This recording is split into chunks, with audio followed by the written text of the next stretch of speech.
Ladies and gentlemen, Mr. Sidney Cant.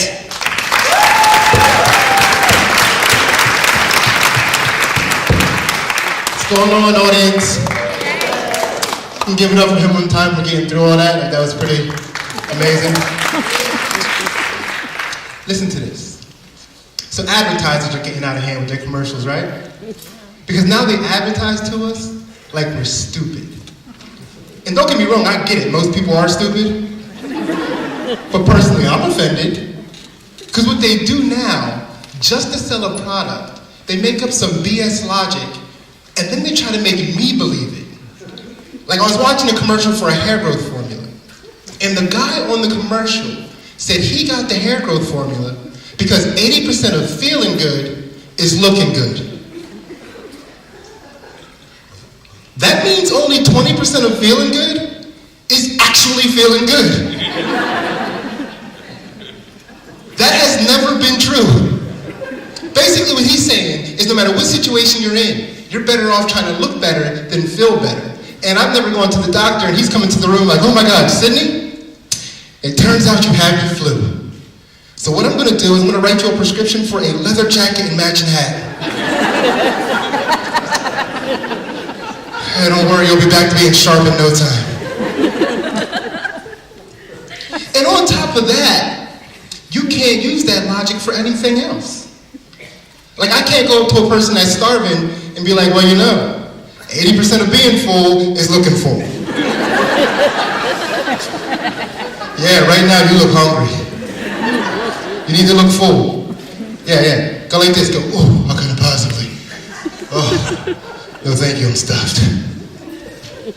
And it's not just the media that gets away with that either. Our government is horrible about making stuff up all the time. Like, our government recently told us that the problem with America is that we're addicted to oil. We're not addicted to oil. We need oil to power our machinery, thus allowing for a more lucrative economy. What Americans are addicted to is porn.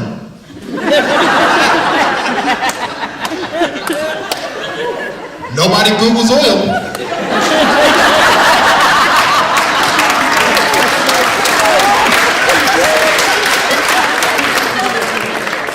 Nobody in here has a secret stash of oil. And if you do, there's porn next to it. That's the American way, people. I'm just fed up. I'm so fed up with people trying to manipulate me all the time. Like, I recently had a person try to guilt me out of something that I earned fair and square. And they tried to do it by saying, what would Jesus do? First of all, I didn't even know that was something people said to each other. I simply thought that was a bracelet people wore so they didn't have to go to church. But this is what happened. I went to the grocery store, right? My only mission in going to the grocery store was to get one loaf of bread. Just one loaf of bread. Now, I just happened to go to the grocery store on the same day that the weather service announced we were about to have a bunch of blizzards. So everybody in my town started buying food like they were never gonna eat again. So by the time I get to the grocery store, most of the shelves are bare. Get to the bread aisle, there is one loaf of bread left. Now, I started reaching for this loaf of bread. At the same time, an older lady started reaching for it. Now, I had better footwork and quicker hands, so I got it. And she looked me directly in the eyes and she goes, what would Jesus do? I magically restocked the shelves? Like, I really don't know what to tell you. Tell you what I'm going to do. I'm going to go home and have a sandwich. And she kept going with her guilt trip too. She goes, what am I supposed to do? I said, go like this. Oh, I couldn't possibly. Have another slice of bread. Just people are so ridiculous, man. Like, I just recently moved into a new apartment complex. And when I first moved to the apartment complex, one of my neighbors got beat up in the parking lot. Could not see what the guy looked like, but he could tell the guy was black.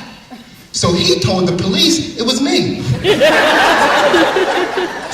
Police investigated, found out that it wasn't me, and my neighbor didn't even apologize. So I beat him up in the parking lot. I'm sitting again, thank you for your time.